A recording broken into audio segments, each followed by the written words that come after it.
7h44, minha gente, imaginem vocês aí, Camilinha, morar num prédio, ter que deixar o seu apartamento, porque ele corre o risco de desabar. Isso da noite para o dia, viu, gente?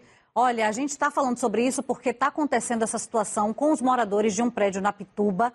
Houve um aviso, uma notificação por parte da Defesa Civil sobre a necessidade de fazer escoras emergenciais, porque esse prédio tem problemas graves. Nossa equipe preparou uma reportagem com todos os detalhes e a gente vai ver agora. Encontramos o zelador no prédio, que disse que não tinha autorização para falar sobre o assunto. Todos os moradores deixaram os apartamentos e estão alojados em hotéis pagos pelo proprietário do imóvel. As fotos internas mostram que um dos pilares na garagem do prédio já foi escorado. Essa moradora, que pede para não ser identificada, disse que os problemas na estrutura do prédio vinham sendo comunicados há muito tempo para a administração do local. Eu já moro no edifício há algum tempo, já tinha sido notada várias rachaduras, vários problemas estruturais, então todos os moradores são inquilinos e todos já haviam solicitado perante a administração do Mirante que fossem feitas essas reformas. Com essa reforma irregular, né, sem nenhuma notificação com a prefeitura, sem nenhum tipo de alvará, que ocorreu essa piora nesse quadro, né? Foram os moradores que chamaram a Defesa Civil depois que ouviram um forte barulho no prédio. Foi a última pilastra que a gente escutou esse barulho, que somente tinha 4 escoras, né, sustentando todo o prédio, e essa pilastra totalmente quebrada, né, com os ferros aparecendo. Em nota, a Codesal disse que os técnicos encontraram fissuras, oxidação de armaduras, com ou sem desprendimento de revestimento. Diversos pilares e vigas com elevada oxidação das armaduras, com risco potencial de desabamento. E histórico anterior de problemas construtivos e estruturais. A Codesal pediu que os moradores saíssem imediatamente, pois havia risco do prédio desabar. Nós ligamos para uma mulher apontada como administradora, mas ao telefone ela informou que não era responsável pelo imóvel.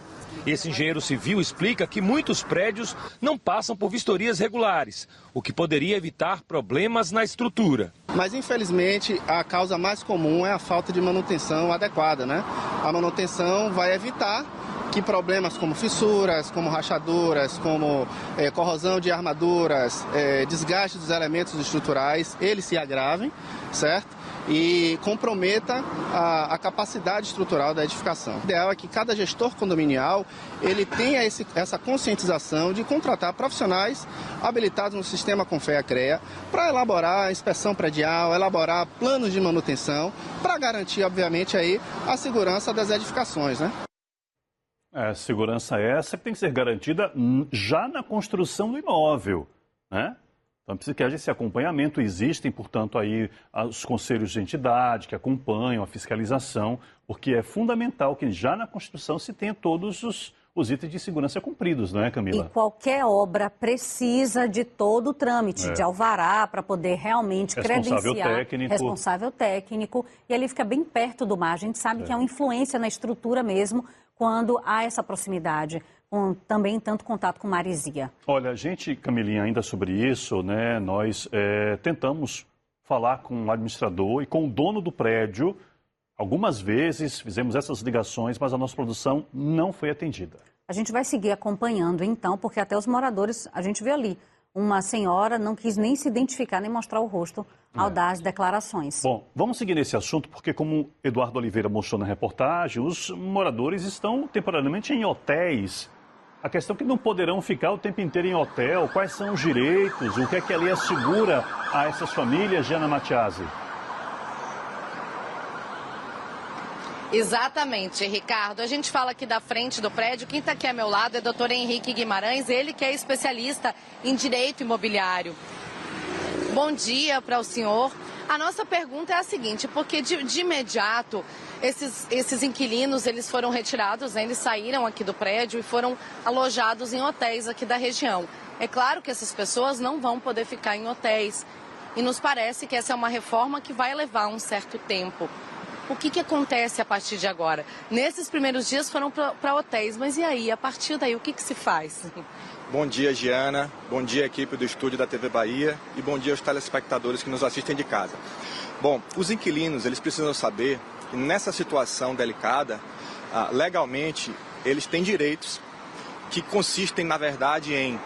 Eles têm direito a suspender os pagamentos dos aluguéis até que a reforma seja concluída, sem prejuízo do custeio das despesas emergenciais, porque ninguém sai da noite para o dia e encontra o imóvel no dia seguinte, especialmente deixando, da maneira como foi abrupta, deixando seus móveis, pertences, etc.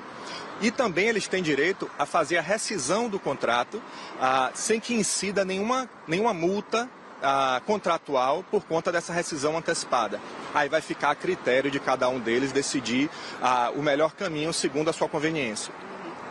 Se eles optarem por ficar durante esse tempo em um outro apartamento e quando a reforma termine, voltar para o seu imóvel, por exemplo, isso inclui provavelmente que eles vão ter que deixar os móveis dentro de casa, vão ter que alugar um apartamento com mobília. Isso já é um valor de aluguel mais caro do que eles pagam aqui. Essa diferença do aluguel, por exemplo, se eles acharem um aluguel de maior valor, também é de responsabilidade do dono do prédio? Bom, desde que estejamos falando de imóveis de mesmo padrão, a diferença de valor, porque um não é mobiliado e outro sim é mobiliado, por conta da circunstância provocada por essa situação toda de ausência de manutenção no edifício, sem sombra de dúvida que nessa hipótese o proprietário deverá responder pela diferença de valor, ou seja, os custos adicionais gerados para cada um dos inquilinos. A gente está vendo esse caso, é um caso específico, é um prédio de 20 apartamentos e todos eles são de um único dono. Mas e quando é num condomínio, que são vários proprietários? Por exemplo, se esse proprietário tem um imóvel num prédio que está com esse risco e ele aluga esse apartamento para uma outra pessoa,